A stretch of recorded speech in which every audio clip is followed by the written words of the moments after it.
جب کسی حکمران سے نہ ہو سکا تو اب وہ کام عدالتوں سے لیا جا رہا ہے۔ اگر کوئی سمجھتا ہے چاہے وہ جج ہو، چاہے وہ سیاستدان ہو، چاہے وہ جرنیل ہو، چاہے وہ حکمران ہو، کہ وہ پاکستان میں ہماری لاشوں پر یہ ہو سکتا ہے، ہماری لاشوں کے اور زندہ انسانوں کے اوپر یہ فیصلے نہیں ہو سکیں گے۔ امریکہ اور مغربی دنیا کی اس وقت ترجیحات یہ ہیں کہ دنیا میں ایک نئی جغرافیائی تقسیم پیدا کریں، ملکوں کو توڑیں، اور یہ صدی ان کے اسی ایجنڈے کی تکمیل کے لیے ہے۔ میں نے کہا پاکستان بھی وہ بڑا ملک ہے کہ جس کے لیے ان کی نیتیں اور ان کی ارادے ٹھیک نہیں ہیں، اور جب چائنا کے ساتھ ہم تجارتی تعلق بنائیں گے تو پھر یہاں پر ملک کو نقصان پہنچانے کا آغاز سیاسی عدم استحکام کے ساتھ ہوگا۔ ملک کے سیاسی نظام کو مستحکم رکھو، اسے نقصان مت پہنچاؤ، ورنہ اس کے بعد معاشی عدم استحکام کا دور آئے گا۔ ہماری بات کو صدا صحرا کی حیثیت دی گئی، پھر معاشی عدم استحکام کا دور چلا، پھر میں نے آپ کو یہ بھی کہا تھا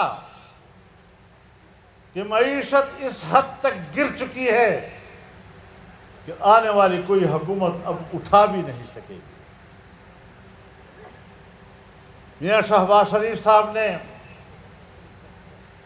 فرمایا کہ میں نے بطور چیلنج قبول کیا ہے، میں ملک کی معیشت کو اٹھاؤں گا، لیکن وہ نہیں اٹھا سکے۔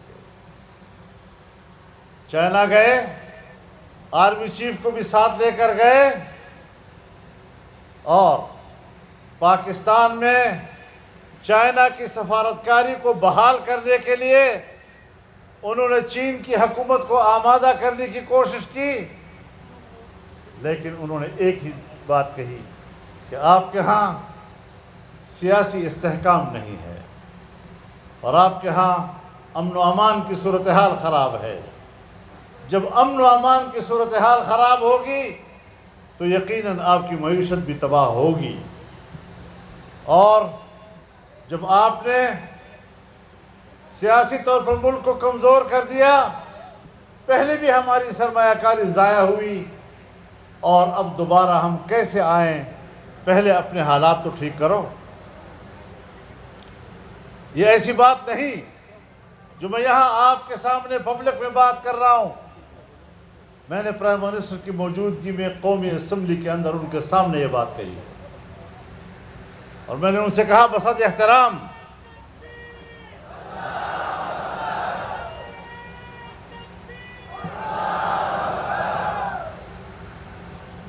میں نے ان سے کہا بصد احترام آپ دونوں چائنا گئے، لیکن آپ تسلیم کریں کہ آپ کامیاب ہو کر واپس نہیں آئے۔ وہاں پر چین کے صدر نے جس پیرائے میں گفتگو کی تھی، اس کے بعد چین کے ایک منسٹر آئے، اور یہاں اسلام آباد میں تمام سیاسی جماعتوں کے نمائندوں سے بات کی۔ اس میں بھی ہم نے پاکستان کے اندر ان کی سرمایہ کاری کو خوش آمدید کہا، ان کے مضبوط تعلق کا تذکرہ کیا۔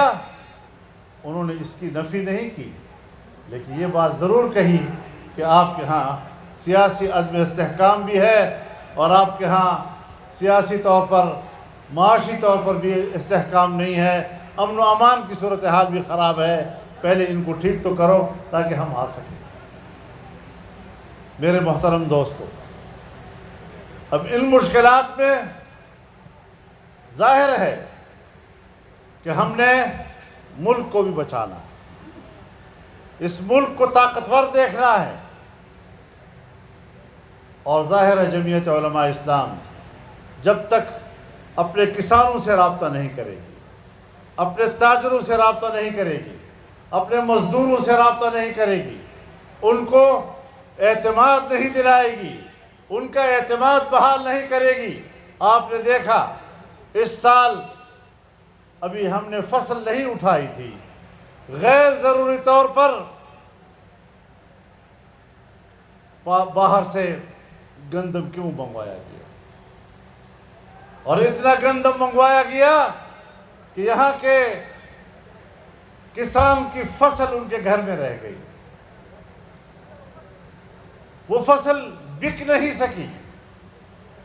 پاکستان کے پاس پہلے سے گندم کا ذخیرہ موجود تھا، پھر غیر ضروری طور پر باہر سے گندم کیوں منگوائی گئی، اور سنا یہی ہے کہ وہ بھی غیر معیاری گندم تھا، اور اپنے ملک کی اسی سال کی گندم آج زمینداروں کے گھر میں پڑی ہوئی ہے۔ کیوں؟ اگر اس کا گندم نہیں بکے گا وہ اگلے سال گندم کیوں کاشت کرے گا؟ یہ ہوتی ہے ملک کی معیشت پر کلہاڑا چلانا اور ملک کی معیشت کو سہارا دینے والے کسان کی کمر توڑنا۔ ہمارے ملک کے اندر حکمرانوں کی ان پالیسیوں نے ملک کی معیشت کا بیڑا غرق کیا۔ یہ بات کرنا چاہتا ہوں کہ یہاں تو آوے کا آوا خراب ہے، پارلیمنٹ ہے تو اس پر عوام کا اعتماد نہیں ہے۔ عوام نے ووٹ کس کو دیا اور اسمبلی میں کون پہنچا، اس کا کوئی حساب کتاب نہیں۔ اگر پارلیمنٹ پر لوگوں کا اعتماد نہیں ہوگا تو پھر وہ پارلیمنٹ ملک کے مسائل کو حل نہیں کر سکے گی۔